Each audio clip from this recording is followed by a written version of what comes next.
ஆண்டவருடைய சமூகத்திலே இதே வார்த்தையை வாக்குத்தத்தமாக கொடுத்து உங்களை நான் ஆசீர்வதிக்க நான் விரும்புகிறேன். அல்லேலூயா, அல்லேலூயா. சரி, ஆகவேதான் பிலிப்பியர்கள் நிருபத்திலே அவர் சொல்லும்போது சொல்லுகிறார், வாசிப்போம் திரும்ப அந்த வசனத்தை எடுத்துக்கொள்ளுங்கள். என் தேவன், வாசிங்கள் எல்லாரும் எடுத்துக்கோங்க. பிலிப்பியர் 4:19 வாசிங்க. என் தேவன் தம்முடைய ஐசுவரியத்தின்படி கிறிஸ்து இயேசுவுக்குள் மகிமையிலே உங்கள் குறைவுகள் இன்றைக்கு நிறைவாக போகிறது. அதை பற்றியதான ஒரு சில காரியங்களை நான் உங்களுக்கு சொல்ல விருப்பப்படுகிறேன். இயேசு ஒருவர்தான் என் அன்பு சகோதரனே சகோதரியே உன்னுடைய குறைவை நிறைவாக்க தகுதியானவர் என்பதை நான் உனக்கு அறிமுகம் செய்ய விரும்புகிறேன். இந்த உலகத்தில் உன் குறைவை நிறைவாக்குவதற்காக நீ கையாளுகிற முயற்சிகள் தவறுதலாக இருக்கலாம். நீ நாடி தேடி போகிற மனிதர்கள் அந்த குறைவை உனக்கு நிறைவு செய்வதற்கு போதுமானவர்களாக இல்லாமல் இருக்கலாம். நீ நாடி திரிகிற நம்பிக்கை வைத்திருக்கிற வைத்தியர் உன் குறைவை நிவர்த்தி செய்வதற்கு அவரால் கூடாமல், அவரால் எந்த முயற்சியும் அவருடைய முயற்சி பலனளிக்காமல் காணப்படலாம். சில நேரங்களிலே பெண்கள் தங்களுக்கு கற்ப பிறப்பு இல்லையே என்று சொல்லி குழந்தை பாக்கியத்திற்காக வைத்தியர்களையும் பல மருத்துவர்களையும் நீங்கள் நாடுவது உண்டு. அப்படிப்பட்ட உங்கள் கற்ப பிறப்பின் ஒரு ஆசீர்வாதத்தை வைத்தியர்களும் மருந்துகளும் கொடுக்காத ஒரு சூழ்நிலையிலே அவர்களுடைய முயற்சிகளும் மருந்துகளும் உங்கள் அந்த குறைவை நிறைவாக்காமல் இருக்கும் என்று சொன்னால் உங்களுக்கு நான் ஒரு நல்ல செய்தியை சொல்லுகிறேன். எந்த கற்ப பிறப்பின் கற்பப்பையும் ஆசீர்வதிக்கிற நிறைவான ஆசீர்வாதம் நீங்கள் நம்புகிற கிறிஸ்துவனிடத்திலும் நான் உங்களுக்கு அறிமுகம் செய்கிற இயேசு கிறிஸ்துவனிடத்திலும் உண்டு என்பதை நான் திட்டமாய் சொல்லிக் கொள்ள விரும்புகிறேன். அல்லேலூயா. ஏனென்றால் கர்த்தராகிய தேவன் ஒருவரே பிறப்பண்ணுகிறவராகிய நான் பிறச்செய்யாமல் இருப்பேனோ, பிரசவிக்க பண்ணுகிற நான் பிரசவத்தை தடுப்பேனோ என்று சொல்லுகிறார். ஆகவே எந்த குறைவையும் நிறைவாக்குகிற வல்லமை கிறிஸ்துவனிடத்திலே உண்டு. ஆகவேதான் இயேசு கிறிஸ்துவை, குறைவை நிறைவாக்கும் இயேசு கிறிஸ்துவை உங்களுக்கு நான் அறிமுகம் செய்ய விரும்புகிறேன். அப்போஸ்தலர் பவுல் இந்த நாட்களிலே உங்கள் குறைவுகள் எல்லாம் கிறிஸ்து தம்முடைய மகிமையிலே, தம்முடைய மகத்துவத்திலே, தம்முடைய ஐஸ்வர்யத்திலே அவைகளை உங்களுக்கு நிறைவாக்கி தருவேன் என்று சொல்லி அவர் மிகப்பெரிய ஒரு வாக்கை அவர் கொடுக்கிறார். குறைவை நிறைவாக்குவதற்கு என்ன வழிமுறைகளை கையாள வேண்டும்? இந்த கிறிஸ்து என்னுடைய குறையை நிறைவாக்குவதற்கு சாத்தியக்கூறுகள் உண்டாயா? இந்த கிறிஸ்து, நீங்கள் அறிமுகப்படுத்துகிற இந்த இயேசு கிறிஸ்து என் குறையை போக்குவாரா? என்னுடைய குறைகளை இவரால் நீக்குவதற்கு வல்லமை உண்டா? இந்த இயேசு இப்படிப்பட்ட அதிசயங்களை நடப்பிக்கிறவர் தானா என்று ஒருவேளை ஒரு கேள்வியோடு இந்த இடத்துல உட்கார்ந்திருப்பீர்களானால், உங்கள் குறைவை நிறைவாக்குகிற இயேசு கிறிஸ்து எதையும் சாதிக்க வல்லவர். அவர் ஒருவரே உங்கள் குறைவை நிறைவாக்க கூடிய தேவன் என்பதை நான் தெளிவாக சொல்லுவதற்காக அவர் நிறைவாக்கின, குறைவை நிறைவாக்கின உண்மை சம்பவங்கள் சிலவற்றை வேதத்திலிருந்து உங்களுக்கு ஆதாரமாக எடுத்து சொல்ல விரும்புகிறேன். யோவான் எழுதின சுவிசேஷ புத்தக நூலில் 2ஆம் அதிகாரம் 3வது வசனத்தை நீங்கள் எடுத்து வாசிக்கும் பொழுது, திராட்சரசம் குறைவுபட்ட போது இயேசுவின் தாய் அவரை நோக்கி, அவர்களுக்கு திராட்சரசம் என்ன செய்யவில்லை, இல்லை என்று சொல்லுகிறார். அல்லேலூயா. நல்லா கவனிங்க. ஒரு சம்பவத்தை பார்க்கிறோம். இயேசு கிறிஸ்துவானவர் முதல் முறையாக அங்கே கானாவூர் என்று சொல்லுகிற ஒரு கல்யாண வீட்டிற்கு அழைக்கப்பட்டிருந்தார். இந்த திருமண வைபவத்திற்கு அழைக்கப்பட்டிருக்கும் பொழுது அந்த திருமண வைபவத்திலே ஒரு மிகப்பெரிய ஒரு குறைவு ஏற்பட்டது. என்ன குறைவு? திராட்சரசம் குறைவுபட்டது. நல்லா கவனிங்க, வாசிங்க அந்த பகுதியை. திராட்சரசம் குறைவுபட்ட போது இயேசுவின் தாய் அந்த கிறிஸ்து இயேசுவாகிய தெய்வத்தை நோக்கி பார்த்து,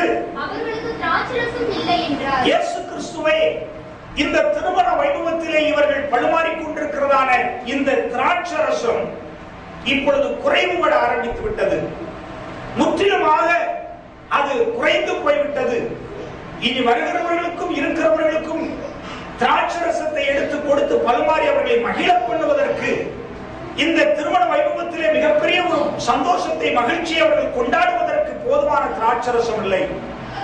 இப்படி திராட்சரசம் குறைவுபட்டது நிமித்தமாக திருமண வைபவத்திற்கு வந்தவர்கள் எல்லாம் மனம் கோழி மகிழ்ச்சியை இழந்து சந்தோஷத்தை இழந்து போகக்கூடிய மிகப்பெரிய ஒரு சங்கடமான இக்கட்டான நிலை ஏற்பட்டு விட்டதையா. இயேசு கிறிஸ்துவே என் தெய்வம் அல்லவா, இது நிமித்தமா இந்த திருமண வைபவத்தில் மிகப்பெரிய ஒரு குறைவு, அவருடைய சந்தோஷ மகிழ்ச்சி எல்லாம் காணாமல் போய்விட்டதே. துக்கமுகத்தோடு இருக்கிறார்கள். பிரச்சனைகளை எப்படி சமாளிப்பது என்று தெரியாமல் திக்கு தழுவாரி தவித்துக் கொண்டிருக்கிறார்கள். இயேசு கிறிஸ்துவே, எனக்கு உம்மை குறித்து தெரியும் ஐயா. இயேசுவே, தேவனுடைய குமாரனே, நீர் எப்படி பிறந்தீர், எப்படி வந்தீர், நீர் யார் என்பதெல்லாம் எனக்கு தெரியும்.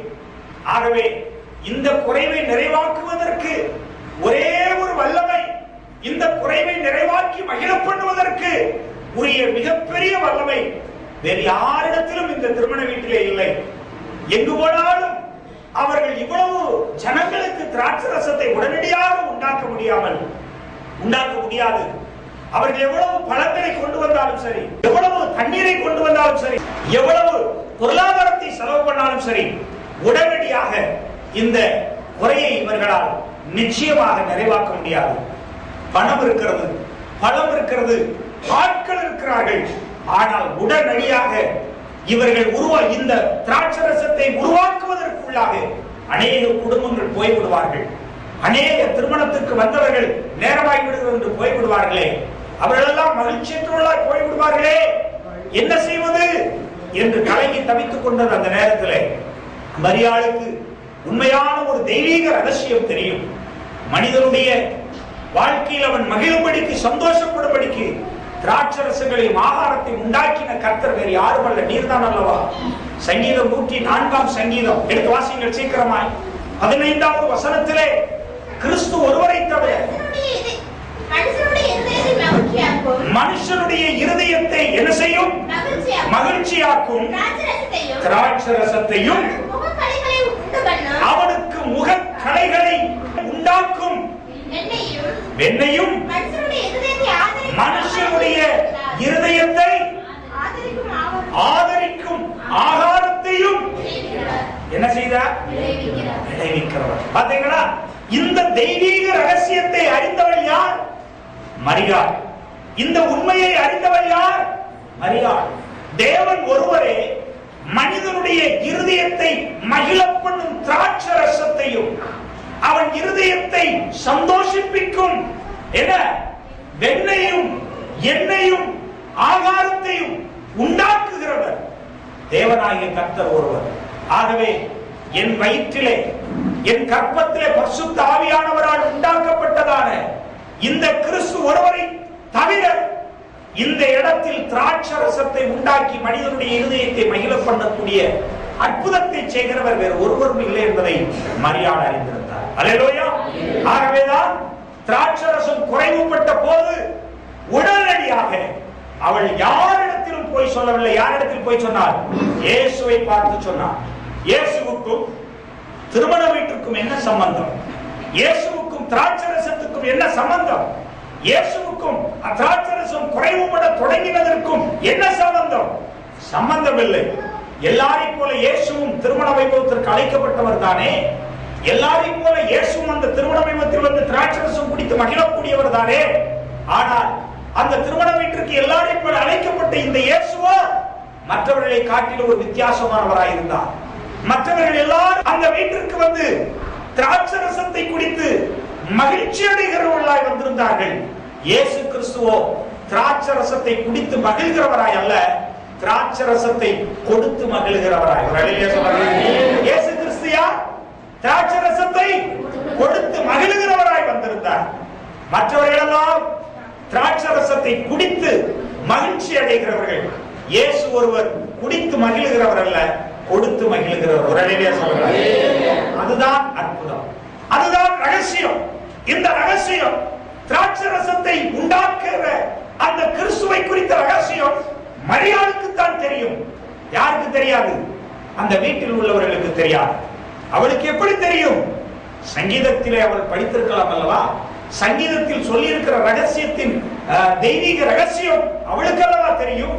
ஏனென்றால் அவள் கர்ப்பத்திலே கிறிஸ்து உருவாவதற்கு முன்பதாகவே தேவதூதரால் பரிசுத்த ஆவியினால் கர்த்தர் உன்னிலே என்ன செய்வார்? கர்ப்பம் தரிப்பார் என்று அவளுக்கு அறிவிக்கப்பட்டிருந்தது. ஆகவே தெய்வம் என் இரு வயிற்றிலே கர்ப்பம் தரித்த தெய்வம் இயேசு கிறிஸ்து ஒருவர்தான். இந்த இயேசு கிறிஸ்து இந்த உலகத்தில் செய்கிறதெல்லாம் என்ன? அதைத்தான் சங்கீதம் 104:15 தெளிவாய் சொல்லி இருக்கிறது. மனிதனுடைய இருதயத்தை மகிழப் பண்ணும் திராட்சரசத்தையும் அவனுக்கு முகக்கலைகளை உண்டாக்கும் எண்ணெயையும் மனுஷனுக்கு உண்டான ஆகாரத்தையும் நீர் ஒருவர் அல்லவா கொடுக்கிறேன், நீர் ஒருவர் அல்லவா தருகிறவர், உம்மிடத்தில் அல்லவா அவைகள் உண்டு. இந்த தெய்வ ரகசியத்தை அறிந்த மரியாள் உடனடியாக இயேசுவை பார்த்து சொன்னார், இயேசுவே தெய்வகுமாரனே, என் கற்பத்தில் உருவான தேவகுமாரனே, இந்த இடத்தில் மிகப்பெரிய ஒரு குறைவு, திராட்சரசம் குறைவுபட்டது, ஒருவருக்கும் தெரியாது, ஆனால் எனக்கு தெரியும்.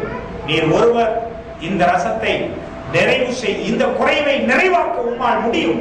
ஆகவே உம்மிடத்தில் சங்கீதம் 104:15 படி நான் உம்மை பார்த்து கேட்கிறேன், இந்த குறைவை நீர் என்ன செய்ய வேண்டும்? நிறைவாக்க வேண்டும். ஒரு அல்லேலூயா சொல்லுங்களேன். சரியான ஆளை பிடித்தார், சரியான ஆளிடத்தில் தன்னுடைய விண்ணப்பத்தை சொன்னார், அற்புதம் நடந்தது. என் அன்பு சகோதரனே, சகோதரியே, இந்த காலை வேளையிலே கூட உன் குறைவை நிறைவாக்குவதற்காக, உனக்குள் இருக்கக்கூடிய எந்த குறைவையும் நிறைவாக்குவதற்காக நீ கையாளுகிற முயற்சிகள் தவறாக இருக்குமானால், பலனற்றதாக இருக்குமானால், தோல்வி கண்டதாக இருக்குமானால் நீ பயப்பட வேண்டாம். உனக்கு நான் ஒரு நல்ல தெய்வ ஒரு ரகசியத்தை சொல்ல விரும்புகிறேன். உனக்கு உண்மையான கிறிஸ்து இயேசுவை நான் அறிமுகம் செய்கிறேன். அவர் குறைவை என்ன செய்வார்? நிறைவாக்குவார். அந்த குறைவை நிறைவாக்குவதற்கு அவர் நீ இந்த காலையிலே பற்றிக் கொள்வாயானால் நிச்சயமாக உனக்கு உன் குறைகள் நிறைவாக்கப்படும் என்பதை நீ அறிந்து கொள்ள வேண்டும். இங்கே இயேசுவினிடத்தில் தாயானவள் குறைபட ஆரம்பித்த உடனேயே அவள் இயேசுவை பார்த்து, இயேசுவை திராட்சரசம் குறைவுபட்டதையா என்று விண்ணப்பம் பண்ணினார். இந்த காலையிலே பாஸ்டர், நாங்கள் கூட எங்க குறைவை நிறைவாக்க என்ன செய்யணும் என்றால், முதலாவது குறைவை நிறைவாக்குற கிறிஸ்துவை நீ நோக்கி பார்க்க வேண்டும். அல்லேலூயா. யாரை நோக்கி பார்க்கணும்? அதை விட்டுட்டு குறைவை நிறைவாக்குற இந்த மனுஷன் குறைவை நிறைவாக்குவார், அந்த சகோதரி என் குறைவுக்கு உதவி செய்வா, அந்த பிரதர் என்னுடைய காரியத்துக்கு உதவி செய்வாங்க, இந்த போலீஸ் உதவி செய்யும், இந்த வக்கீல் செய்யும், இந்த கவுண்டர் செய்வார், அந்த எம்எல்ஏ செய்வார், இந்த டாக்டர் செய்வார், இந்த பாஸ்டர் செய்வார், அந்த பாஸ்டர் செய்வார். யாரும் செய்ய மாட்டார். யாராலையும் உனக்கு நிறைவேற செய்ய போறதில்ல, வரப்போறது. முதலாவது நீ நோக்கி பார்க்க வேண்டியது கிறிஸ்து இயேசு. அல்லேலூயா. இயேசுவை மாத்திரம் நீ முதல்ல நோக்கி பார். குறைவை நிறைவேற்றணுமா? முதலாவது உனக்கு தேவை கிறிஸ்து ஒருவரே. அல்லேலூயா. அப்படியானா இந்த கிறிஸ்து உன்னுடைய வாழ்க்கையிலே இன்விடேஷன் அவருக்கு நீ கொடுத்திருக்கணும், அவரை நீ இன்வைட் பண்ணிருக்கணும். இயேசு கிறிஸ்துவை முதலாவது நீ அழைத்திருக்கணும். அவர் உன் கூட இருக்கிற வரைக்கும் உன்னுடைய குறைகள் உனக்கு வரலாம், ஆனால் அந்த குறைவை இயேசு அழைக்கப்பட்டிருப்பாரானால், இயேசு உன்னோடு இருப்பாரானால், இயேசு உனக்குள் ஜீவிப்பாரானால், உன் அருகில் இருப்பாரானால், உன் வீட்டில் இருப்பாரானால், உன் ஜீவியத்தில் இருப்பாரானால், நீ எந்த நேரத்தில் எந்த குறை ஏற்பட்டாலும் அந்த குறைவை நிவர்த்தி செய்ய முடியும். ஏனென்றால் கிறிஸ்துவானவர் குறைவை நிறைவாக்கும்படி உன்னோடு இருக்கிறார். அவர் உன்னிடத்தில் இருக்கிறதை பெற்றுக்கொண்டு மகிழ்கிறவராய் அல்ல, உனக்கு கொடுத்து மகிழ்ச்சி பண்ணக்கூடியவராய் அவர் வந்திருக்கிறார். அல்லேலூயா. சரி, அப்போ கிறிஸ்துவை நீ அழைக்க வேண்டும். கிறிஸ்துவை நீ என்ன செய்ய வேண்டும்? அழைக்க வேண்டும். குறைவுபட்ட ஆரம்பிச்ச உடனே அப்ளிகேஷன் வரும். இப்ப நீங்க சொல்லும்போது, பாஸ்டர் நான் இயேசு கிறிஸ்துவை ஏற்றுக்கொண்டிருக்கிறேன், இயேசு கிறிஸ்துவை இன்வைட் பண்ணி, இயேசு என் ரட்சகரா ஏற்றுக்கொண்ட இயேசு என்னோட இருக்கிறார், நான் பரிசுத்தாவியை பெற்றேன், ஞானஸ்தானம் பெற்றேன், எல்லாம் செஞ்சுட்டேன், இன்னும் என் வாழ்க்கையில குறை தீரலையே அப்படின்னு சொன்னா, குறைகளை தீர்க்கிறதுக்காக நீ அழைத்த இயேசு கூட இருக்கிற வரைக்கும் எப்பொழுதும் ஒன்றை நான் உங்களுக்கு ஆணித்தரமா சொல்றேன், எந்த நேரத்துல அந்த குறையை நிறைவேற்றணுங்கிறது அவருக்கு தெரியும். அல்லேலூயா. அதுக்குள்ள நீ அவசரப்படாத, அதுக்குள்ள நீ பதறாத, அதுக்குள்ள நீ வேதனைப்படாத, அதுக்குள்ள நீ கவலைப்படாத. அதைத்தான் சொல்றார். பாருங்க, இயேசு கிறிஸ்துவை அந்த கல்யாண வீட்டுக்கு அழைத்திருந்தார்கள் உண்மைதான். இயேசு கிறிஸ்து ஒருவர் தான் அந்த குறைவை நிவர்த்தி செய்ய முடியும் என்பது உண்மைதான். ஆகவே இந்த இயேசு கிறிஸ்துவை அறிந்திருந்த ஜனங்கள் ஓடி போய் இயேசு நடத்துற மரியாதை சொன்ன இயேசு உடனே பார்த்து சொன்னா, எனக்கும் உனக்கும் என் வேலை இன்னும். அப்ப என்ன அர்த்தம்? இயேசு மரியாதை பார்த்து என்ன சொன்னாரு? உனக்கு என்ன இப்ப ரொம்ப கவலை? சொல்லுங்க, உனக்கு இப்ப ஏன் கவலைப்படுற? நீ கவலைப்பட வேண்டிய அவசியம் இல்ல, போ, நான் பார்த்துக்கிறேன். அதனுடைய அர்த்தம் என்ன சொல்லுங்க? நீ கவலைப்படாம போ, அதை நான் என்ன செஞ்சுக்கிறேன், பார்த்துக்கிறேன். இயேசு இருக்கிற போது நம்ம கவலைப்பட வேண்டிய அவசியம் இல்லை. அல்லேலூயா சொல்லுங்க. குறைவு இருக்கு, ஆனா அந்த குறைவை கண்டு கவலைப்படக்கூடிய பிள்ளைங்க ரொம்ப பேர் இருக்கிறீங்க. கவலைப்படாதீங்கிறதா இயேசு கிறிஸ்துடைய முதல் வார்த்தை. அவர் உடனே உனக்கு அற்புதம் செய்ய மாட்டார். முதல்ல அவர் சொல்ற வேலை தெரியுமா? நீ கவலைப்படாத போ, நீ கவலைப்படாத போ. அல்லேலூயா சொல்லுங்க. சகோதரனே, சகோதரியே, இந்த சபைக்கு வந்திருக்கிற உனக்கு இயேசு சொல்லுகிற முதல் வார்த்தை நீ கவலைப்படாத போதான். அல்லேலூயா. நீ கவலைப்படாத போ. பக்கத்துல இருக்க ரெண்டு பேரும் சொல்லுங்க, நீ கவலைப்படாத போ, நீ கவலைப்படாத போ. அல்லேலூயா. கவலைப்படாத. கவலைப்படுவதனால் மனிதன் சரீரத்தில் ஒரு முழத்தை கூட்ட முடியுமா? கவலைப்பட்டு செத்து குழஞ்சிட்டு பிரச்சனைகளை பார்த்து எப்ப பார்த்தாலும் கவலை. சில வீட்டுல விசுவாசி வீட்டுல போனா கவலையே வீடா இருக்கு. கவலைப்படாத போன்னு சொன்னார் இயேசு. கல்யாண வீட்டுல கவலைப்பட வேண்டியவர் அந்த கல்யாண வீட்டுக்காரர். அதை விட ரொம்ப கவலைப்பட்டது யாரு? மரியாள்.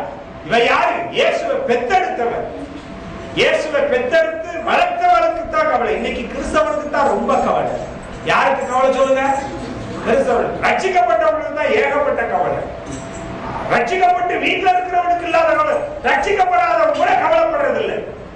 ஆனா ரட்சிக்கப்பட்டு கோயிலுக்குள்ள இருக்கிறது தான் ரொம்ப கவலையா இருக்கும். இந்த கத்தோலிக்க கோயில்களுக்கு முன்னாடி போய் பாத்தீங்கன்னா அந்த ரோட்ல பெருசா ஒரு படம், சாக்பீஸ், கலர் கலரா சாக்பீஸ் வச்சு அழகாக ஒரு படம் போட்டிருப்பான். இயேசு கிறிஸ்து சிலுவையில அடிச்ச மாதிரி ஆணி எல்லாம் வச்சு ரத்த கலர்ல போட்டுட்டு இவர் நல்ல ஒரு தலப்பா ஒண்ண கட்டி அந்த காதுல ஒரு பீடி இருக்கும். காதுல என்ன இருக்கும்? அந்த பீடி பாடி குடிச்சிட்டு பாடி சொல்லி வச்சிருப்பான். ஏன்னா கொஞ்சம் நேரம் கழிச்சு குடிக்கிறோம். நல்லா கவனிங்க, இயேசுவை பத்தி அவனுக்கு ஒண்ணுமே தெரியாது. ஆனா அவன் இயேசுவை வரைஞ்ச மாதிரி இயேசுவை அறிஞ்ச ஒருத்தர் என்ன செய்ய மாட்டான். எனக்கு கூட வரைய தெரியாது. இயேசுவை வரையினா எனக்கு வரைய தெரியுமா? தெரியாது. ஆனா இயேசுவை ஏற்றுக்கொண்டிருக்கிற நான் பிரசங்கியார்னு நான் சொல்லுவேன். நீங்களும் இயேசுவை எங்க உள்ளத்துல வச்சிருக்கோம்னு சொல்லுவீங்க. அப்படிதானே? நம்ம எல்லாம் உள்ளத்துக்குள்ள இயேசுவை வச்சிருக்கிறோம். ஆனா நம்ம ரொம்ப கவலைப்பட்டு நொந்து போயிட்டு இருக்கிறோம். பாருங்க, அந்த வாசப்படியில அந்த கோயிலுக்கு முன்னாடி ரோட்ல இயேசுவை நல்லா சிலுவையில அரைஞ்சது போல அழகா போட்டுட்டு பாதி பீடி குடிச்சிட்டு பாதி பீடியை காதுல சொருகிட்டு ஒரு ஓரத்துல உட்கார்ந்துட்டு இருப்பார். திரும்பவும் அந்த பீடி எடுத்து கப்புன்னு புகை விட்டுட்டு இருப்பார். புகை விட்டுட்டு யாரை பார்த்துட்டு இருப்பாரு? பக்கத்துல உட்கார்ந்து அங்க படம் போட்ட இயேசுவை அழகா படம் போட்டு இயேசுவை பார்ப்பார். திடீர்னு காத்தடிச்சு எங்காவது இயேசு கிறிஸ்துக்கு காது கலந்து போயிருந்துச்சுன்னா உடனே போய் கடற்கரை அந்த காலை வரைஞ்சு விட்டுருவான். மூக்கு அழித்து போயிருந்துச்சுன்னா உடனே போய் மூக்கு போட்டு விட்டுருவான். பாருங்க, நல்லா கவனமா கேட்கணும்.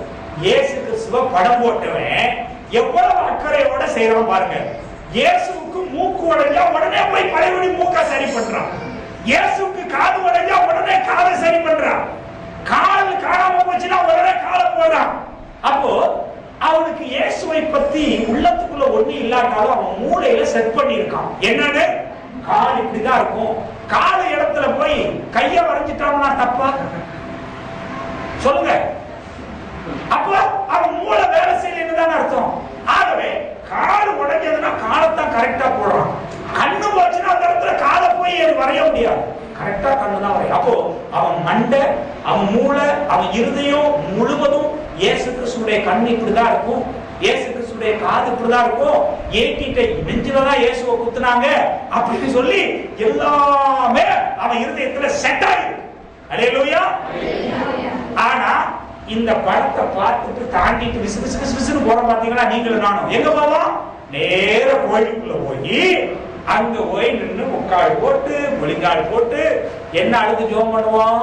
ஆண்டவரே அப்பா இறங்க மாட்டீரா, மனம் இறங்க மாட்டீரா, கிருபை செய்ய மாட்டீரா, அழுது புலம்பிட்டு இருக்கிறோம்.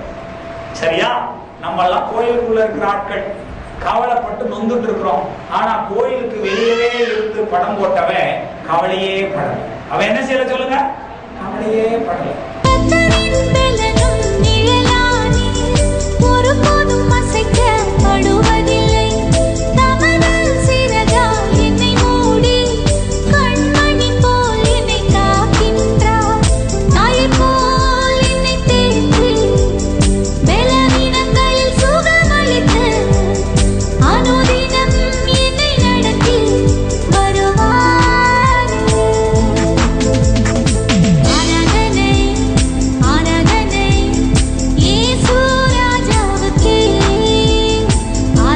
இந்த தொலைக்காட்சியை பார்த்துக் கொண்டிருக்கிற என் அன்பு நேயர்களே, ஆண்டவர் இயேசு கிறிஸ்துவின் இணை நாமத்தில் உங்களை நான் வாழ்த்தி வரவேற்கிறேன்.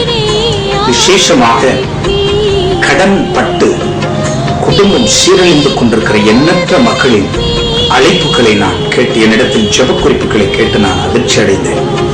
கடன் நிமித்தமாக கண்ணீர் விடித்து குடும்பத்தை அழித்துக் கொண்டிருக்கிற இந்த மாபெரும் பொல்லாத பயங்கரமான போராட்டத்தில் இயேசு உங்களுக்கு விடுதலை கொடுக்க போகிறார். ஆகவே எனக்கு அநேகர் கடன் பிரச்சனைக்காக ஜெபிக்கும்படி கேட்டுக்கொண்டார்கள். வீடு கட்டுவதில் வாங்கின கடன் திரும்ப கட்ட முடியவில்லையா? தொழிலுக்கு வாங்கின கடன் திரும்ப கட்ட முடியவில்லையா? பிள்ளைகளின் படிப்புக்காக வாங்கின கடன் திரும்ப கட்ட முடியவில்லையா? திருமண காரியத்திற்காக வாங்கின கடன் கட்ட முடியவில்லையா? மற்றும் சில குடும்ப தேவைகளுக்காக வாங்கின கடன்கள் எல்லாம் கட்ட முடியாமல் அவமானத்தையும் நிந்தையும் சகித்துக் கொண்டு சமாதானம் இல்லாமல் ஓடி தவிக்கிறீர்களா? கவலைப்பட வேண்டாம். உங்களுக்காக நான் ஆண்டவரிடத்தில் நான் ஜெபித்து, கர்த்தரிடத்திலே கடன் பட்டவர்களுக்காக நான் ஜெபித்த போது ஆண்டவர் சொன்னார், என் பிள்ளைகளை நான் ஆசீர்வதிக்க விரும்புகிறேன். கர்த்தரின் ஆசீர்வாதம் ஐஸ்வர்யத்தை அளவில்லாமல் கொடுக்கும், அதனோடு அவர் வேதனை கூட்ட மாட்டார் என்று வேதம் சொல்லியிருக்கிறது. ஆமன்மானவர்களே, ஆகவே நீங்கள் இந்த பிரச்சனையிலிருந்து விடுதலை பெற வேண்டுமானால் உங்களுக்கு நான் ஆண்டவர் எனக்கு கொடுத்த ஒரு திட்டத்தை நான் அறிமுகம் செய்ய விரும்புகிறேன். ஏழைக்கு இறங்குகிறவன் இறைவனுக்கே கடன் கொடுக்கிறான் என்று, அவன் கொடுத்ததை அவர் திரும்ப கொடுப்பார் என்று நீதிமொழிகள் 19ஆம் அதிகாரம் 17வது வசனத்துல அருள்நாதர் இயேசு கிறிஸ்து வாக்கு கொடுத்திருக்கிறார். இதை நீங்கள் நம்ப வேண்டும். ஏழைக்கு நீங்கள் இறங்க வேண்டும். அப்பொழுது நீங்கள் இறைவனுக்கே கடன் கொடுக்கிறீர்கள். இதுவரைக்கும் கடன் நீங்கள் வாங்கினீர்கள், இப்பொழுது நீங்கள் கொடுக்க போகிறீர்கள். நீங்கள் ஆண்டவருக்கு கடன் கொடுக்கிறவர்களாக உங்களை அவர் மாற்றுவார். அப்படி நீங்கள் ஆண்டவருக்கு கடன் கொடுத்தால் அவர் உண்மை உள்ளவர், திரும்ப உங்கள் கடனை கொடுப்பார். திரும்ப உங்கள் கடனை கண்டிப்பாய் கட்டி தீர்ப்பார். ஆம் அன்பானவர்களே, அவர் அப்படியே செய்வார். நீங்கள் செய்ய வேண்டியது என்ன தெரியுமா? இன்றைக்கு எங்களோடு தொடர்பு கொண்டு இந்த விளம்பரத்திலே கீழே வருகிற தொலைபேசி எண்ணுக்கு நீங்கள் தொடர்பு கொண்டு உங்கள் முகவரியை எங்களுக்கு அனுப்பினால் உடனடியாக உங்களுக்கு நாங்கள் இந்த திட்டத்தை குறித்து அறிமுகம் செய்கிறோம். இதில் குடும்பத்தோடு நீங்கள் பங்காளர்களாக இணைந்து கொள்ளும் போது உங்கள் பெயரை, உங்கள் முகவரியும், எதற்காக கடன்பட்டது என்பதையும் நீங்கள் எழுதி எங்களுக்கு தெரியப்படுத்தும் போது அதை நாங்கள் கர்த்தரின் சமூகத்தில் வைத்து ஏறாமல் பாகால் உங்களுக்காக ஜெபிக்க போகிறோம். கர்த்தர் ஜெபத்தை கேட்டு தம்முடைய வசனத்தில் சொன்னது உண்மையானால் உங்களை அவர் ஆசீர்வதிப்பார். நீங்கள் செய்ய வேண்டியது என்ன தெரியுமா? உடனடியாக எங்கள் தொலைபேசிக்கு தொடர்பு கொண்டு இந்த ஃபார்மை நீங்கள் வாங்கிக் கொள்ளுங்கள். அதோடு கூட இந்த திட்டத்தில் பங்காளராய் சேர்வதற்குரிய முழு விவரங்களையும் நாங்கள் உங்களுக்கு அனுப்பி வைக்கிறோம். அதில் நீங்கள் பெற்றுக்கொண்டு விசேஷமாய் கர்த்தர் உங்கள் ஆவியை ஏவினால் நீங்கள் உங்கள் நன்கொடைகளையும் கூட செலுத்தி இதில் பெயர் பதிவு செய்து கொண்டு ஆசீர்வாதத்தை பெற்றுக் கொள்ளுங்கள். அருள்நாதர் இயேசு கிறிஸ்துவின் கிருபை உங்களை அற்புதமாய் ஆசீர்வதிக்கும். உங்களுக்காக ஜெபிக்க போகிறேன். ஆண்டவரே, இந்த தொலைக்காட்சியை பார்த்துக் கொண்டிருக்கிற உம்முடைய பிள்ளைகளுக்காக நான் ஜெபிக்கிறேன் சுவாமி. உம்முடைய மனதுருக்கம் இப்பொழுது இந்த ஏழைக்கு இறங்குகிறவன் இறைவனுக்கு கடனளிக்கிறான் என்ற திட்டத்தில் உம்முடைய பிள்ளைகள் பங்காளர்களாய் சேர்ந்து கொள்ளும்படி வசனத்தின்படி இந்த பிள்ளைகளை நீர் ஆசீர்வதிப்பீராக. கர்த்தரின் ஆசீர்வாதம் ஐஸ்வர்யத்தை தரும் என்று சொன்னீர். இதோ கடன்பட்ட ஒவ்வொரு உள்ளங்களும் இப்பொழுது திடப்படுத்தப்படுவதாக. கடன்கள் மாறட்டும். கர்த்தருடைய வட்டி கடன்கள் எல்லாம் இல்லாமல் ஆக்குவீராக. ஆமாப்பா, எப்படி செய்ய போவதற்காக ஸ்தோத்திரம். பங்காளர்களாய் இணைய விரும்புகிற அநேக பிள்ளைகள் இந்த தொலைக்காட்சி பார்த்துக் கொண்டிருக்கிறார். அவர்கள் மேலும் உடைய மனதுருக்கம் கண்டிப்பாய் கடந்து வருவதாக. இவர்களுக்கு நான் விசேஷமாக வியாதிக்காய் அல்ல, கடன் பிரச்சனைக்காக நான் ஜெபிக்கிறேன். அவைகள் மாறட்டும். இவர்கள் கர்த்தருக்கு கடன் கொடுக்கிறவர்களாக மாறி மற்றவர்களுக்கு கொடுக்கிறவர்களாகவே மாற்றுவீராக. ஆசீர்வதியும் ஆசீர்வதியும் இயேசு கிறிஸ்துவின் நாமத்தில் ஜெபிக்கிறோம் நல்ல பிதாவே. ஆமென். ஆமென்.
நாள் மனிதன் சரீரத்தில் ஒரு முழத்தை கூட்ட முடியுமா?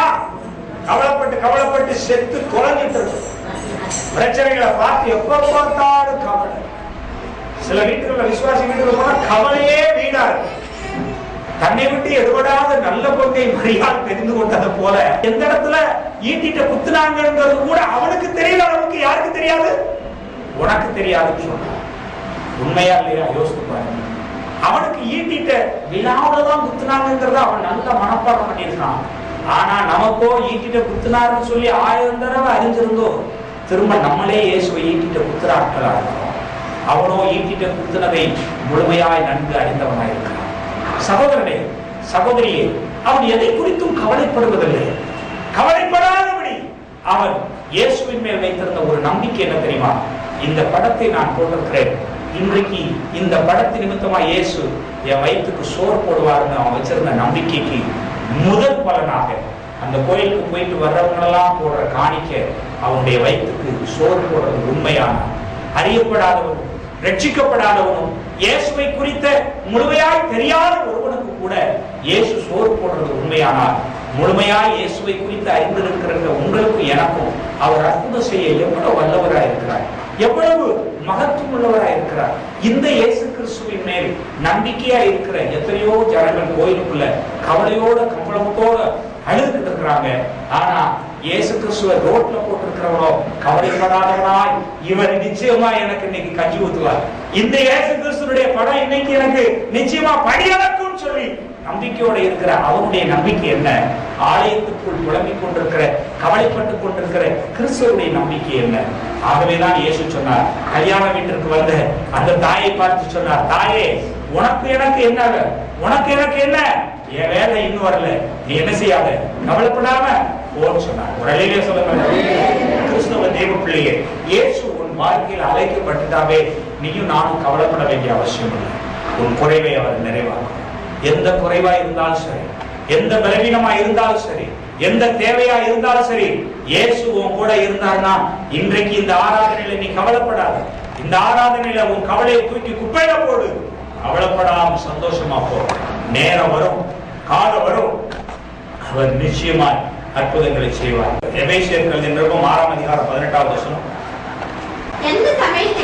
எந்த சமயத்திலும் சகலவிதமான வேண்டுதலோடும் விண்ணப்பத்தோடும் ஆவியினாலே நீங்கள் ஜெபம் பண்ணி அதன் பொருட்டு மிகுந்த மன உறுதியோடும் சகல பரிசுத்தவான்களுக்காகவும் வேண்டுதலோடும் என்ன செய்யுங்க? விடுத்துக் கொண்டிருங்க. 3ஆம் அதிகாரம் 19-20வது வசனம் வாசிங்க. அதே அதிகாரத்துல அறிவு கேட்டால அந்த அன்பை அறிந்து கொள்ள வல்லவர்களாகவும் தேவனுடைய சகல பரிபூரணத்தால், நல்லா பாருங்க, குறைவா இல்ல, பூரணத்தால் நிறையப்படவும் அவர் தமது மகிமையுடைய ஐஸ்வர்யத்தின்படி உங்களுக்கு அனுக்கிரகம் பண்ண வேண்டும் என்று வேண்டிக் கொள்கிறேன். நாம் வேண்டிக் கொள்கிறதற்கும் நினைக்கிறதற்கும் மிகவும் அதிகமாய் நமக்குள்ளே கிரியை செய்கிற வல்லமையின்படியே நமக்கு செய்ய வல்லவராகிய அவருக்கு, அல்லேலூயா சொல்லுங்க, நமக்குள்ளேயே இருந்து கிரியை நடக்க பாருங்க. அப்போ குறைவை நிறைவாக்குகிற இயேசு கிறிஸ்துவை நீ அறிந்து கொண்டால் மாத்திரம் பத்தாது, இயேசுதான் உன் குறைவை நிறைவாக்குவார் என்று நீ அறிந்து கொண்டாய். அப்படியே நீ இருந்துட்டீங்கன்னா உன் குறைவு நிறைவாக்கப்படாது. ஆனால் அப்ப என்ன செய்யணும் பாஸ்டர்? என் குறையை நிறைவாக்க இயேசுதான் முடியும் சொல்லியிருக்கீங்க, நான் நம்புறேன். ஆனா நான் என்ன செய்யணும்? மரியாதை என்ன செஞ்சா? திராட்சரசம் உடைஞ்ச உடனே இயேசுவிடத்துல அதை சொன்னா, இயேசுவிடத்துல அதை கொண்டு போறோம். இன்னைக்கு உங்க குடும்பத்துல குறைபாடு, அந்த குறைவு இருக்கிற உடனே அந்த குறைய நீங்க யார்கிட்ட கொண்டு போறீங்க? அக்கத்து வீட்டுக்கார அடிச்சுட்டா காயப்பட்டீங்கன்னா உடனே அதுக்கு ஒரு நீதி தேடி யார்கிட்ட ஓடுறீங்க? போலீஸ் ஸ்டேஷனுக்கு போறீங்க. ஏன்? உங்க குறைய அவங்க வந்து நிறைவாக்குவாங்க. போலீஸ் ஸ்டேஷனுக்கு போய் அதை பதிவு பண்ண உடனே தான் எஃப்ஐஆர் பண்ணுவாங்க, உடனே கேட்பாங்க. இங்க இந்த குறைவுபட்ட உடனேயே யாருக்கும் தெரியாது. உடனே மரியாதை என்ன செய்யறா? பிரச்சனை யார்கிட்ட கொண்டு போனா சொல்லுங்க? இயேசுவிடத்துல கொண்டு போ. முதல்ல உடனே முழங்கால் போடுங்க. உடனடியாக தேவ சமூகத்துல உங்களுக்குள்ள இருக்கிறார் இல்லையா, உங்க குறைவை நிறைவாக்குக வல்லமை உள்ள ஒரு தேவன் இருக்கிறார் பாத்தீங்களா? அவரை எந்த சமயத்திலும், ராத்திரியோ பகலோ, முடியாத நிலைமையிலோ இல்லாத நிலைமையிலோ, எந்த சமயத்திலையும் தப்புன்னு உடனே முழங்கால் போட்டு இயேசுக்கு அதை தெரியப்படுத்துங்க. அல்லேலூயா. இயேசுக்கு அதை என்ன செய்யுங்க? அப்பதான் குறைவு நிறைவாகும். ஆமென். இன்னைக்கு விசுவாசிகள் இந்த இயேசுவுக்கு இதை தெரியப்படுத்துறது. எபேசியர்கள் 6ஆம் அதிகாரம் 18வது வசனம் என்ன சொல்றது? வாசிங்க. எந்த சமயத்திலும் சகல விதமான வேண்டுதலோடும் விண்ணப்பத்தோடும் ஆவியினாலே ஜெபம் பண்ணி அதை விட்டு மிகுந்த மனவுறுதியோடு பரிசுத்தவான்கள் வேண்டுதலோடு விழித்துக் கொண்டு இருங்கள். பாருங்க, நீங்க என்ன செய்யணும்? எந்த சமயத்திலும் ஆண்டவரிடத்துல விண்ணப்பம் பண்ணக்கூடியவளா இருக்கணும், ஜெபம் பண்ணக்கூடியவளா இருக்கணும், மன உறுதியோட கேட்கிறவளா இருக்கணும். அப்படிப்பட்ட மன உறுதியோட விண்ணப்பம் பண்ணுகிறவர்களுக்கு தான் குறைவுகள் நிறைவாகும். சகோதரனே, சகோதரியே, ஒருவேளை இந்த தொலைக்காட்சியை பார்த்து கொண்டிருக்கிற நீ எங்க இருந்து எந்த குறைவு உனக்கு இருந்தாலும் சரி, உன்னுடைய வாழ்க்கையில குறைவை நிறைவாக்குகிற இயேசு இருக்கிறார் என்று சொன்னால் மாத்திரம் பத்தாது. அந்த இயேசு கிறிஸ்து இடத்துல விண்ணப்பத்தை கொண்டு போ. உடனடியாக அந்த இடத்துல நீ முழங்கால் போட்டு, ஆண்டவரே என் பிரச்சனை இதுதான், என்னுடைய குறைவு இதுதான் என்று நீ ஆண்டவரிடத்துல சொல்ல வேண்டும். குறைவை நிறைவாக்குகிறவர் இயேசு என்பதை நான் உனக்கு அறிமுகம் செய்தேன். 2வது பாயிண்ட், இயேசு கிறிஸ்து உன் குறைவை நிறைவாக்க வேண்டுமானால் நீ செய்ய வேண்டிய வழிமுறைகள் என்ன தெரியுமா? முதல் வழி, இயேசு கிறிஸ்துவுக்கு உன் பிரச்சனைகளை நீ சொல்ல வேண்டும். அல்லேலூயா. என்ன செய்யணும்? இயேசு கிறிஸ்துவுக்கு உன் பிரச்சனைகளை சொல்லணும். இயேசு உன் பிரச்சனைகளை கேட்கிறவராய் இருக்கணும். இயேசு உன் பிரச்சனைகளை கேட்கணும். நீ இயேசுவுக்கு உன் பிரச்சனைகளை சொல்லு. உன் பிரச்சனைகளை இயேசு கேட்கிறவராய் இருக்கணும். அப்பதான் உன் பிரச்சனைகளுக்கு முடிவு. அப்படியானா உன் பிரச்சனை இயேசு கேட்கணும்னா எப்படி கேட்பார்? நீ முழங்கால் போட்டு என்ன செய்யணும்? ஜெபம் பண்ணு. ஆண்டவரே ஜெபத்தை கேளும். எந்த சமயத்துல சமயம் கிடைச்சாலும் கிடைக்காட்டாலும் வாய்த்தாலும் வாய்க்காவிட்டாலும் என் பிரச்சனை இதுதான் ஆண்டவரே, இந்த பிரச்சனை நீ தாரும் சொல்லி முதலாவது உனக்கு ஜெபம் தேவை. அல்லேலூயா. விண்ணப்பம் இல்லாத குறைவுகளை நிறைவாக்க முடியாது.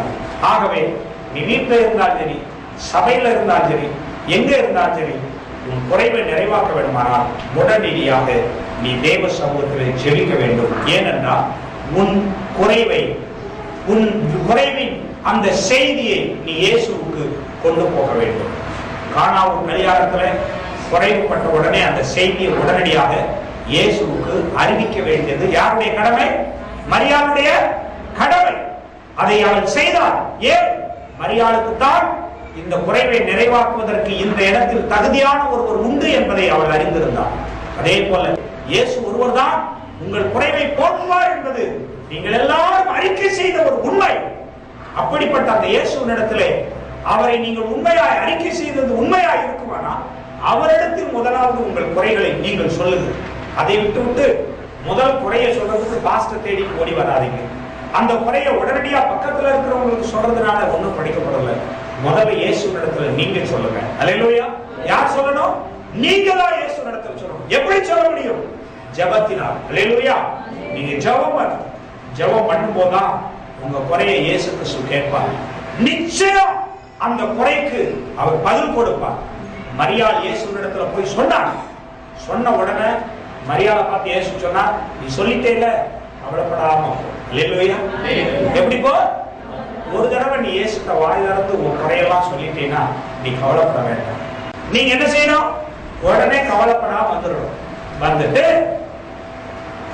அவர் உங்களுக்கு என்ன சொல்றாரோ அதன்படி நீங்க அடுத்த வேலை என்னது? அவர் என்ன சொல்றாரோ.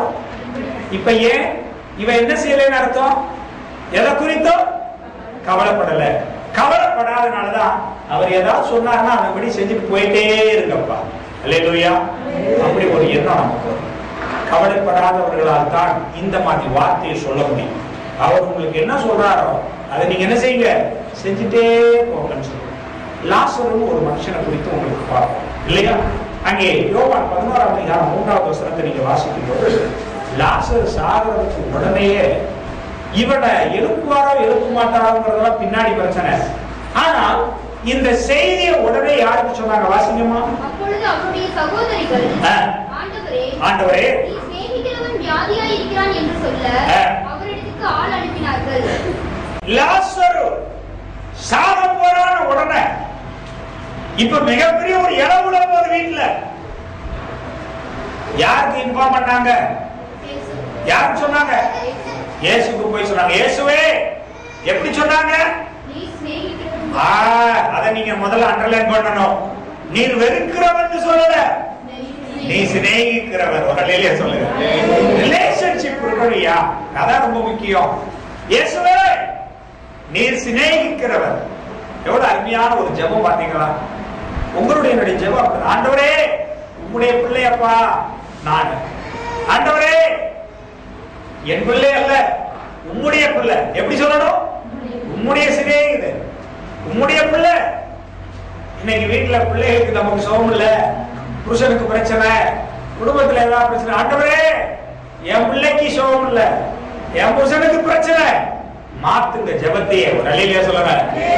உம்முடைய பிள்ளை ஆண்டவரே, நீர் சிநேகிக்கிற ஆண்டவரே, நீர் வந்து போய் இருக்கிற குடும்பப்பா, உம்முடைய சிநேகிக்கிற ஆண்டவரே. எவ்வளவு அற்புதமான ஒரு ஜெபம் பாத்தீங்களா? இந்த ஜெபத்தை நீங்க புரிஞ்சுக்கணும், உணர்ந்துக்கணும். குடும்பத்துல பிள்ளைகளுக்கு சோகம் இல்லைன்னா நீங்க கவலைப்படாதீங்க, உடனே சொல்லுங்க இயேசுட்ட போய், இயேசுவே உம்முடைய சிநேகிதையா, உம்முடைய பிள்ளை ஆண்டவரே, என் மகள் அல்ல, என் பிள்ளை அல்ல, உம்முடைய பிள்ளை ஆண்டவரே அப்படி சொல்லணும். ஏனென்றால் என்னுடைய பிள்ளை என்னுடைய பிள்ளைன்னு ஜோமணி கேட்டவளுக்கு ஆண்டவர் ஒரு வார்த்தை கூட பதில் சொல்லல. தெரியுமா உங்களுக்கு? ஒரு கானானிய ஸ்திரீ தன்னுடைய ஒரே குமாரத்தி என்ன செஞ்சா? கொடிய பிசாசின் அவதிப்பட்டு இயேசுவை போய், இயேசுவே என் மகள் கொடிய பிசாசினால் கொடிய வியாதியில மரண அவஸ்தைப்படுறா, என் மகள் அப்படின்னு சொல்லி ஜெபம் பண்ணிட்டு இருந்தா. இயேசு அவளுக்கு ஒரு வார்த்தை கூட பேசல. சீசர்கள் பின்னாடி போய், இயேசுவே இவ ஓயாது நம்மள தொந்தரவு பண்ணிட்டு வராளே, அவ பிள்ளைக்கு சோகம் இல்லையா இயேசுவே? இயேசு சொன்னார், அவ பிள்ளைக்கு சோகம் இல்லைன்னா நான் என்ன செய்வேன்? என் பிள்ளைக்கு வச்சிருக்கிற அப்பத்தை எடுத்து யாருக்கு போட மாட்டேன்? நாய்க்கு போட மாட்டேன்னு ஒண்ணு அவன் சொன்னா. மெய்தான் ஆண்டவரே. என்ன சொன்னா? இது உம்முடைய பிள்ளை ஆண்டவரே. அல்லேலூயா சொல்லுங்க. நீர் இப்ப சொன்னீரே, நான் ஏற்றுக்கொள்றேன். இனிமேல் இவன் என் பிள்ளை அல்லப்பா, உம்முடைய பிள்ளை அப்படின்னு சொன்ன இயேசு சொன்னார், ஓ இப்போதே ஓ பிள்ளை சோகமாயிட்டாங்க. எத்தனை அற்புதமா நம்ம ஜெபத்துக்கு பதில் கிடைக்குது பாத்தீங்களா? இயேசுவை போய் பார்த்து, இயேசுவே உம்முடைய சிநேகித ஆண்டவரேன்னு சொன்னார். அதுதான் உன்னுடைய ஜெபம் எப்படி இருக்கணும் தெரியுமா? ஆண்டவரே உம்முடைய பிள்ளைகள் அப்பா, உம்முடைய பிள்ளை நான் ஜெபம் பண்றேன், உம்முடைய சிநேகித நான் ஜெபம் பண்றேன், உம்மை பத்தி எனக்கு தெரியும், நான் உங்க அறிமுகமாகி இருக்கிறேன், நீர் வந்து போய் இருக்கிறவர். லாசருவின் வீட்டுக்கு இயேசு கிறிஸ்து என்ன செய்வாரா? அடிக்கடி பெத்தானியாவில் வந்தும் போயும் இருக்கிறவர். இயேசுவே எப்போதும் என் இருதயத்தில் வருகிறவரும் போகிறவருமாய் இருக்கிறவரே, எனக்குள் அறியப்பட்டிருக்கிறவரே, நான் ஆராதிக்கிற தெய்வமே, பிரச்சனைகள் வந்துட்டே இருக்கியா, உங்களுடைய பிள்ளை எனக்கு வந்திருக்கிறது, உங்களுடைய பிள்ளைகளுக்கு வந்திருக்கிறது, உங்களுடைய குடும்பம், இப்படி நீங்க ஆண்டவரிடத்துல விண்ணப்பம் பண்ண வேண்டும். இயேசு கிறிஸ்துவிடத்தில் அவர்கள் விண்ணப்பம் பண்ணின போது பிரச்சனைகள் வந்த உடனே கொண்டு போனான். இன்னைக்கு நம்ம குடும்பங்கள்ல பிரச்சனைகள் வந்தா நீ யாரிடத்துல கொண்டு போற? அந்த பிரச்சனைக்கு உடனே ஜெபம் பண்றதுக்காக யாரை தேடிக்கிட்டு இருக்கிற? சில குடும்பங்கள் பாஸ்டரை தேடிக்கிட்டு இருக்கிறீங்க, சில குடும்பங்கள் உடன் ஊழியர்களை தேடிக்கிட்டு இருக்கிறீங்க. நீங்கள் முதலாவது தேடுவது உங்கள் பிரச்சனைக்கு இயேசுவை தேடுங்கள். யாரை தேடணும்? இயேசுவை தேடு. எந்த சமயத்திலும் நீ இயேசுவை என்ன செய்யணும்? ஆராதனை. இயேசுவிடத்துல ஒரு பிரச்சனையை சொல்லணும். முதல் காரியம், உன் குறைவை நிறைவாக்குகிறவர் இயேசு கிறிஸ்து என்று உனக்கு அறிமுகம் செய்தேன். இரண்டாவது காரியம், இந்த இயேசு கிறிஸ்து எப்போது உன் குறைவை நிறைவாக்குவார்? நீ முதல் இயேசு கிறிஸ்துவின் காதுகள் கேட்கும்படி உன் விண்ணப்பத்தை ஏறெடுக்கும் போது, அல்லேலூயா, நீ ஜெபிக்கிறவனாய் அல்லது உன் விண்ணப்பத்தை, உன் பெட்டிஷனை இயேசுவிடத்துல கொண்டு போகிறவனாய் இருந்தால் தான் உன் குறைகள் தீர்க்கப்படும். எப்படி உன் பிரச்சனைகளை இயேசுவிடத்தில் கொண்டு போவாய்? ஜெபத்தினாலே. அல்லேலூயா. எந்த இடத்திலும், எந்த சமயத்திலும், எப்போதும் நீ ஆண்டவரை நம்பி அவரிடத்தில் உன் பிரச்சனைகளை சொல்ல வேண்டும். ஜெபத்தினால் நீ இவைகளை கர்த்தருக்கு தெரியப்படுத்த வேண்டும். விண்ணப்பத்தினால் ஆண்டவரிடத்தில் நீ இதை சொல்லும் பொழுது உன் குறைவை அவர் என்ன செய்வார்? நிச்சயமாய் நிறைவாக்குவார். எலியாவின் குறைவு என்ன? ஆண்டவரே, நான் ஒருவன் மாத்திரம் தான் இருக்கிறேன், நான் ஒருவன் மாத்திரம் தான் இருக்கிறேன், இந்த குறைய போக்குறதுக்கு வேற வழி இல்லை, இனி நானு பிழைப்பணுங்கிற எனக்கு நம்பிக்கை இல்லை, என் ஊழியம் இதோட எனக்கு முடிஞ்சு போகுது. எலியா ரொம்ப மனசு குறைவுபட்டு நொந்து போய் அழுதார். ஒரு சமயத்துல எலியாவின் ஊழியத்துல எலியாவுக்கு மிகப்பெரிய ஒரு சோர்வு, ஒரு குறைவு ஏற்பட்டது. என்ன குறைவு தெரியுமா? ஒரு சூரச்செடிக்கு அடியில போய் அவர் படுத்துட்டார். 1 ராஜாக்களின் புஸ்தகம் 19. வனாந்தரத்தில் ஒரு நாள் பிரயாணம் போய் ஒரு சூரச்செடியின் கீழே உட்கார்ந்து தான்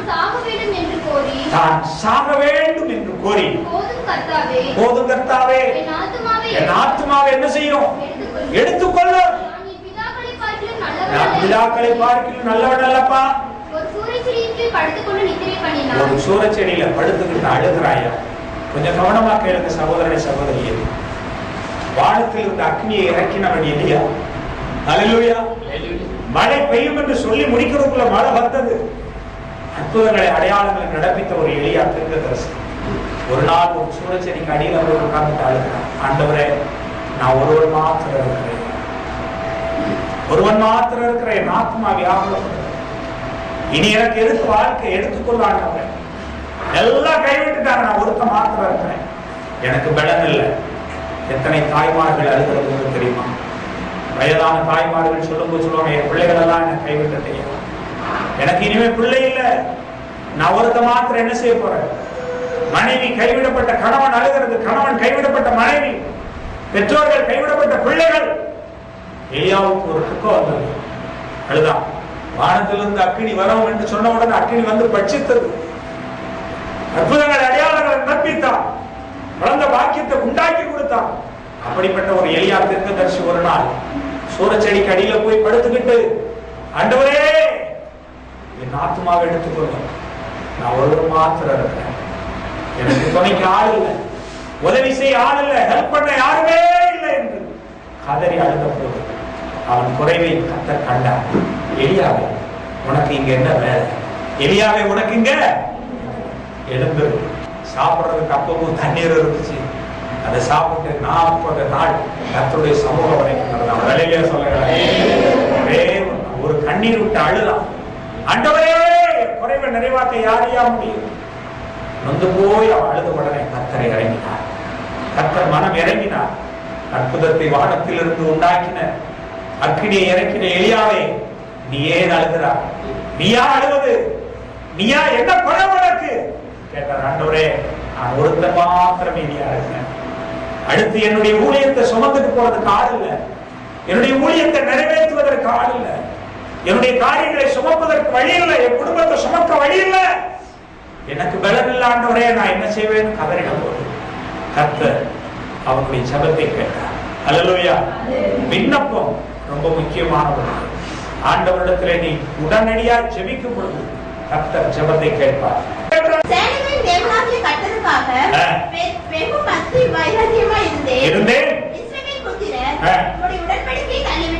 தள்ளிவிட்டார்கள்.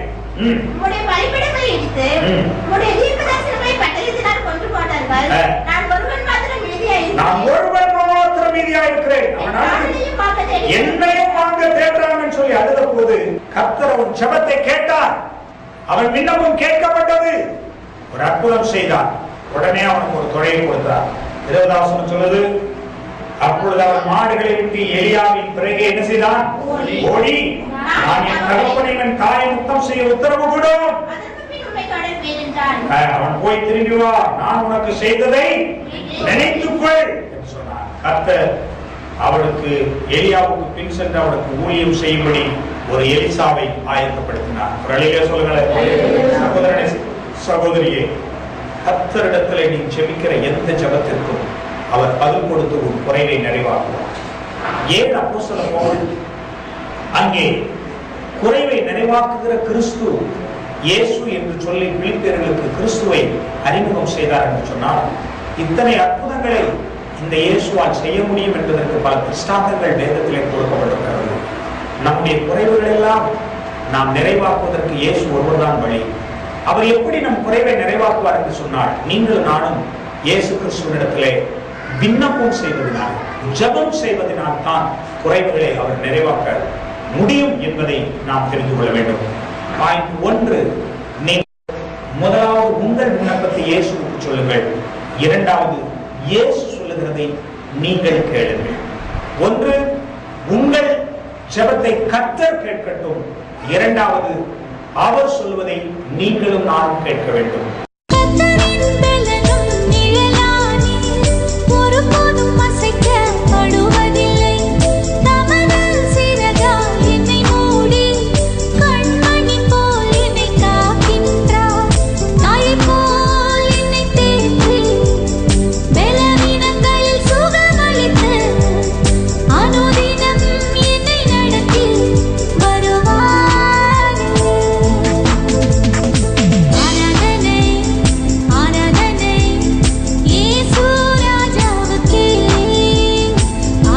இந்த தொலைக்காட்சியை பார்த்துக் கொண்டிருக்கிற என் அன்பு நேயர்களே, ஆண்டவர் இயேசு கிறிஸ்துவின் இறை நாமத்தில் உங்களை நான் வாழ்த்தி வரவேற்கிறேன்.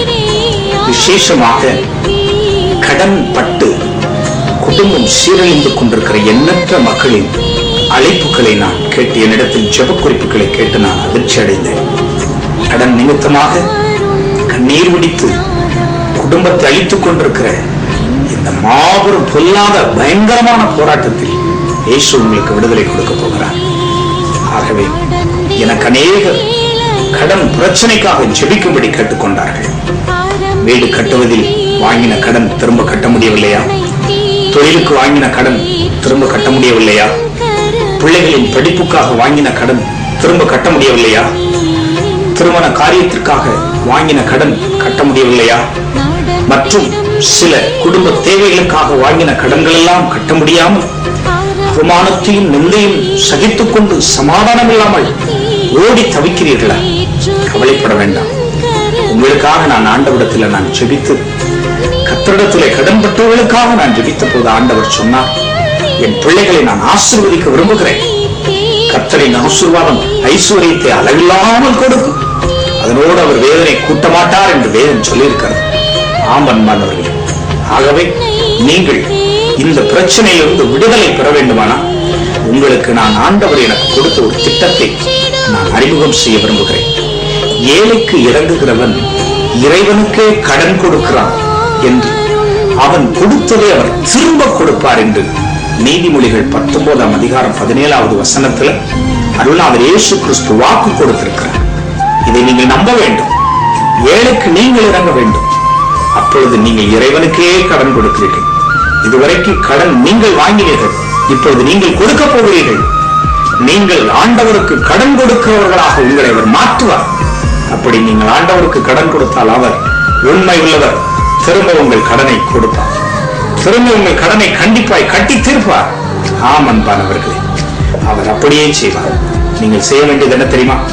இன்றைக்கு எங்களோடு தொடர்பு கொண்டு இந்த விளம்பரத்திலே கீழே வருகிற தொலைபேசி எண்ணுக்கு நீங்கள் தொடர்பு கொண்டு உங்கள் முகவரியை எங்களுக்கு அனுப்பினால் உடனடியாக உங்களுக்கு நாங்கள் இந்த திட்டத்தை குறித்து அறிமுகம் செய்கிறோம். இதில் குடும்பத்தோடு நீங்கள் பங்காளர்களாக இணைந்து கொள்ளும் போது உங்கள் பெயரை, உங்கள் முகவரியும், எதற்காக கடன்பட்டது என்பதையும் நீங்கள் எழுதி எங்களுக்கு தெரியப்படுத்தும் போது அதை நாங்கள் கர்த்தரின் சமூகத்தில் வைத்து ஏறாவும் பாகாலும் உங்களுக்காக ஜெபிக்க போகிறோம். கர்த்தர் ஜெபத்தை கேட்டு தம்முடைய வசனத்தில் சொன்னது உண்மையானா உங்களை அவர் ஆசீர்வதிப்பார். நீங்கள் செய்ய வேண்டியது என்ன தெரியுமா? உடனடியாக எங்கள் தொலைபேசிக்கு தொடர்பு கொண்டு இந்த ஃபார்மை நீங்கள் வாங்கிக் கொள்ளுங்கள். அதோடு கூட இந்த திட்டத்தில் பங்காளராய் சேர்வதற்குரிய முழு விவரங்களையும் நாங்கள் உங்களுக்கு அனுப்பி வைக்கிறோம். அதில் நீங்கள் பெற்றுக்கொண்டு விசேஷமாய் கர்த்தர் உங்கள் ஆவியை ஏவினால் நீங்கள் உங்கள் நன்கொடைகளையும் கூட செலுத்தி இதில் பெயர் பதிவு செய்து கொண்டு ஆசீர்வாதத்தை பெற்றுக் கொள்ளுங்கள். அருள்நாதர் இயேசு கிறிஸ்துவின் கிருபை உங்களை அற்புதமாய் ஆசீர்வதிக்கும். உங்களுக்காக ஜெபிக்க போகிறேன். ஆண்டவரே, இந்த தொலைக்காட்சியை பார்த்துக் கொண்டிருக்கிற உம்முடைய பிள்ளைகளுக்காக நான் ஜெபிக்கிறேன் சுவாமி. உம்முடைய மனதுருக்கம் இப்பொழுது இந்த ஏழைக்கு இறங்குகிறவன் இறைவனுக்கு கடனளிக்கிறான் என்ற திட்டத்திலே உம்முடைய பிள்ளைகள் பங்காளர்களாய் சேர்ந்து கொள்ளும்படி வசனத்தின்படி இந்த பிள்ளைகளை நீர் ஆசீர்வதிப்பீராக. கர்த்தரின் ஆசீர்வாதம் ஐஸ்வர்யத்தை தரும் என்று சொன்னீர். இதோ கடன்பட்ட ஒவ்வொரு உள்ளங்களும் இப்பொழுது திடப்படுத்தப்படுவதாக. கடன்கள் மாறட்டும். கர்த்தர் அவருடைய வட்டி கடன்கள் எல்லாம் இல்லாமலாக்குகிறார். ஆமாப்பா, எப்படி செய்ய போவதற்காக சோதரம் பங்காளர்களாக இணைய விரும்புகிற அநேக பிள்ளைகள் இந்த தொலைக்காட்சி பார்த்துக் கொண்டிருக்கிறார். அவர்கள் மேலும் மனதுருக்கம் கண்டிப்பாய் கடந்து வருவதாக. இவர்களுக்கு நான் விசேஷமாக வியாதிக்காய் அல்ல, கடன் பிரச்சனைக்காக நான் ஜெபிக்கிறேன். அவைகள் மாறட்டும். இவர்கள் கர்த்தருக்கு கடன் கொடுக்கிறவர்களாக மாறி மற்றவர்களுக்கு இவர்கள் கொடுக்கிறவர்களாகவே மாற்றுவீராக. ஆசீர்வதியும் ஆசீர்வதியும். இயேசு கிறிஸ்துவின் நாமத்தில் ஜெபிக்கிறோம் நல்ல பிதாவே. ஆமென். ஆமென்.